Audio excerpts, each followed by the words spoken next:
Ξενοφών Ίσαρης, Ενεργωνία. Το μανιφέστο της Ενεργειακής Επανάστασης από τις εκδόσεις Οξύ. Κύριε Ίσαρη, τι είναι ενεργωνία? Ναι, είναι ένας τόπος επιστημονικής φαντασίας.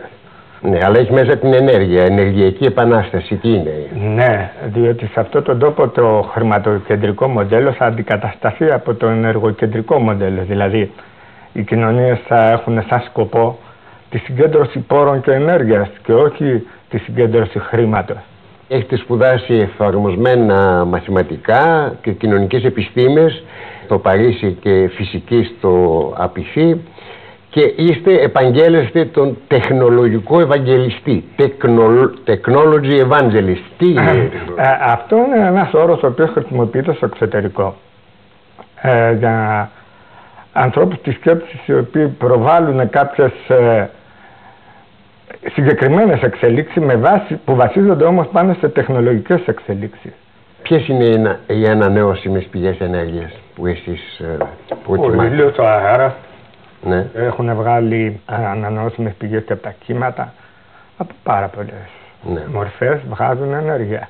Λέτε ότι μεταφορικά θα λέγαμε ότι σήμερα που έχουμε ανακαλύψει ύστερα από χιλιάδες χρόνια πορείας ένα ολόκληρο ποτάμι ενέργειας, κάποιοι ηλίθιοι σκοτώνονται κάθε μέρα για το παλιό πηγάδι. Ναι, γιατί το παλιό πηγάδι είναι αυτό που έχει το πετρέλαιο. Εδώ έχετε και ένα καταγγελτικό λόγο σε όλα τα επίπεδα για το χρήμα. Το χρήμα, όπως και το κρασί, ας πούμε, είναι χρήσιμο, αλλά άμα πιει μια μπουκάλα κρασί δεν είναι χρήσιμο. Ναι. Το χρήμα είναι πολύ χρήσιμο στην κοινωνία, υπό συνθήκες. Αναφέρετε και άλλα παραδείγματα μέσα εκτός από το πετρέλαιο. Μιλάτε και για τα φάρμακα. Ο πλούτος δημιουργείται με κάποιους τρόπους, οι οποίοι είναι ίδιοι. Στη βιομηχανία φαρμάκων, τροφίμων, πετρελαίου. Ναι. Είναι η ίδια νοοτροπία. Αυτή η νοοτροπία πρόκειται να καταστρέψει τον πλανήτη. Το έχω σκεφτεί και εγώ πολλές φορές ότι άμα ήμουν εκατομμυριούχος, ας πούμε, ή άμα ήμουν χρηματιστής, θα έγραφα αυτό το βιβλίο ή θα έγραφα κάποιο άλλο ή κανένα. Νομίζω ότι πάλι θα το έγραφα.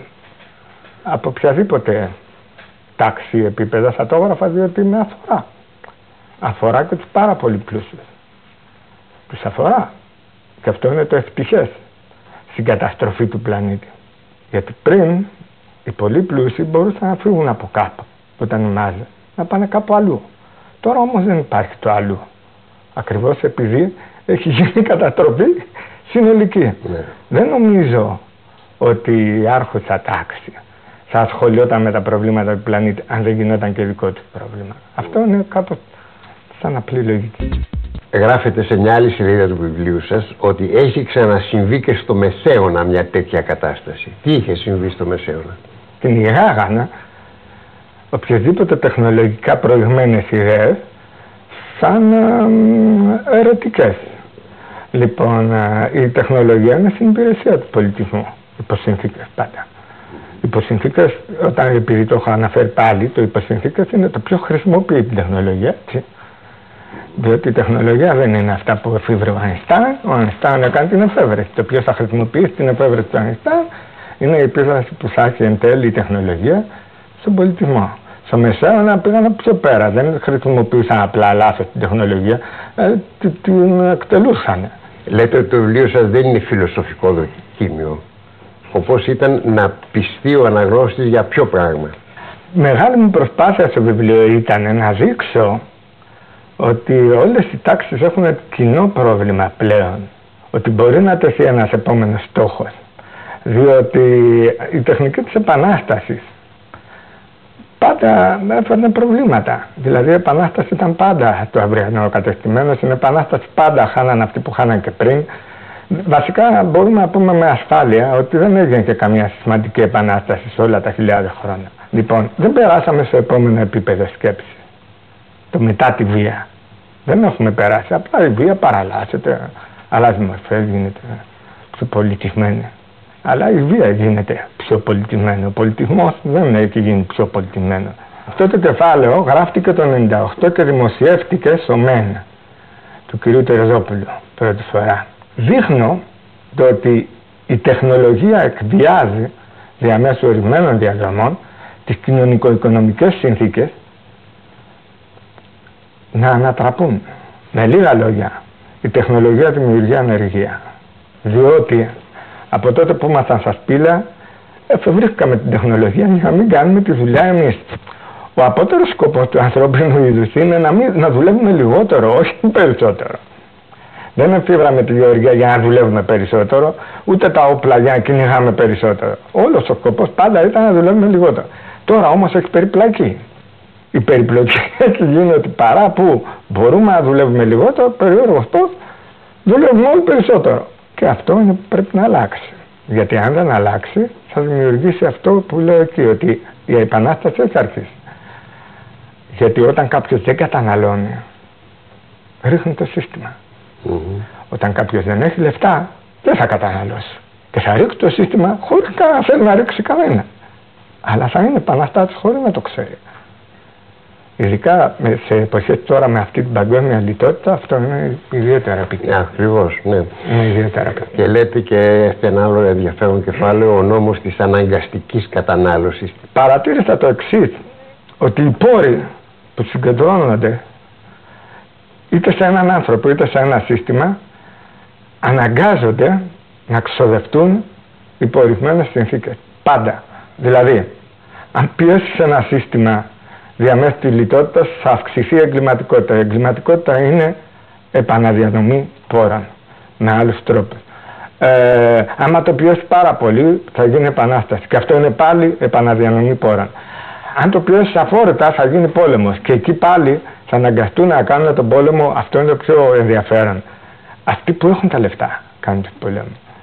Δεν θα ζητήσουν από μένα γιατί δεν έχω. Αλλά θα αναγκαστούν να πάρουν από τα αποθέματά τους για να διενεργήσουν τον πόλεμο, στον οποίο όμως θα οδηγηθούν αναγκαστικά. Και προτείνω στο κεφάλαιο, αφού ούτως ή άλλως τα χρήματα θα ξοδευτούν. Είτε αναγκαστικά, είτε αλλιώς. Γιατί να μην γίνει ένα σύστημα που να λειτουργεί σαν βαλβίδα ασφαλείας. Να ξοδεύονται τα χρήματα, αλλά με τρόπο που να μην προκαλεί μετά καταστροφές. Δηλαδή ο πόλεμος δημιουργεί τεράστια ανάπτυξη. Αν το δούμε. Εύκολα έχετε και ένα κεφάλαιο πόλεμος πάντων του Ηράκλειτου. Αν το δούμε οικονομικά, αν γκρεμίσουμε τη μισή Αθήνα σήμερα, θα είναι οδυνηρό βέβαια, αλλά αύριο όλοι θα έχουν δουλειά. Θα μου πείτε πώς να το δούμε έτσι. Μα αλλιώς βλέπει τα πράγματα κάποιος από τη σκοπιά της εξουσίας και αλλιώς τα βλέπει τα πράγματα κάποιος από τη σκοπιά από κάτω. Αλλιώς βλέπουν το όργωμα του χωραφιού, τα μυρμήγκια στις μυρμηγκοφολιές και αλλιώς ο άλλος πάνω στο τρακτέρ. Αλλά άμα είναι μεγάλες μυρμηγκοφολιές, το τρακτέρ μπορεί να βουλιάξει ο πάνω την ώρα που πάει να περάσει. Σήμερα που είναι Παγκόσμια Μέρα Περιβάλλοντος, εσείς τι θα θέλατε να πείτε? Προτείνω μια αλλαγή συμπεριφοράς, η οποία όμως δεν είναι κάτι καινούργιο, αλλά τώρα είναι εφικτή. Αυτό είναι το κάτι καινούργιο. Διότι το 1900 ένας άνθρωπος ήθελε να γίνει πλούσιος όχι από απληστία. Το 1900 ήθελε να γίνει πλούσιος για να έχει στοιχειώδεις ανέσεις. Να έχει ένα αυτοκίνητο, το οποίο τότε ήταν σαν να έχω εγώ τώρα ένα αεροπλάνο. Να έχει ένα ωραίο σπίτι με ψήξη θέρμανση, διάφορες ανέσεις, τις οποίες τώρα εξαιτίας της τεχνολογίας τις έχει ο καθένας. Έχει δημιουργηθεί μια ευκαιρία για σύγκληση κοινών συμφερόντων, εκμεταλλευτών και εκμεταλλευομένων που ήταν μέχρι σήμερα. Αυτό νομίζω ότι μπορεί να λοιπόν, και υπάρχουν και τα διηγήματα μετά. Ναι. Σε όλα τα διηγήματα οι ήρωες φτάνουν σε ένα συγκεκριμένο σημείο που πάντα είναι σταυροδρόμι.